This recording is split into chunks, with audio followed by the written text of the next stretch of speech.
Any version of Windows is going to have lots of great new things that people use and things that are tough. There is no doubt that as an economy grows in a great way like India has, that you have to step back and change your tax systems, because you start to get more disparities of wealth. People are going to buy cheap fertilizer so they can grow enough crops to feed themselves, which will be increasingly difficult with climate change. If you're low income in the United States, you have a higher chance of going to jail than you do of getting a 4-year degree, and that doesn't seem entirely fair. I think when smallpox was eliminated, the whole world got pretty excited about that because it's just such a dramatic success.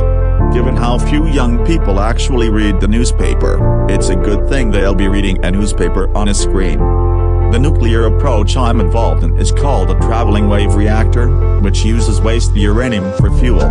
There's a lot of things that have to go right for that dream to come true. Many decades of building demo plants, proving the economics are right. But if it does, you can have cheaper energy with no CO2 emissions. Like any well-designed software product, Windows is designed, developed and tested as an integrated whole.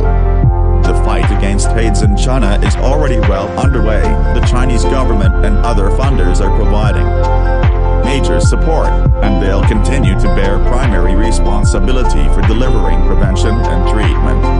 Antitrust is the way that the government promotes markets when there are market failures. It has nothing to do with the idea of free information. The next time someone tells you we can't trim the budget by cutting aid, I hope you will ask whether it will come at the cost of more people dying.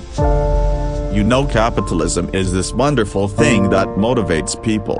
It causes wonderful inventions to be done. But in this area of diseases of the world at large, it's really let us down. In American math classes, we teach a lot of concepts poorly over many years. In the Asian systems they teach you very few concepts very well over a few years.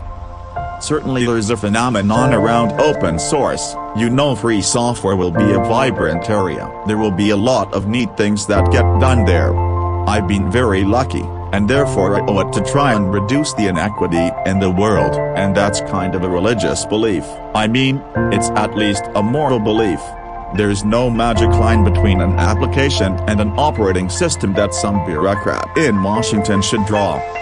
Maintaining a consistent platform also helps improve product support, a significant problem in the software industry. Eventually you won't think of the internet business. You'll think of it more like news, weather, sports, but even that taxonomy isn't clear. Unemployment rates among Americans who never went to college are about double that of those who have a post-secondary education. I don't think there's a boundary between digital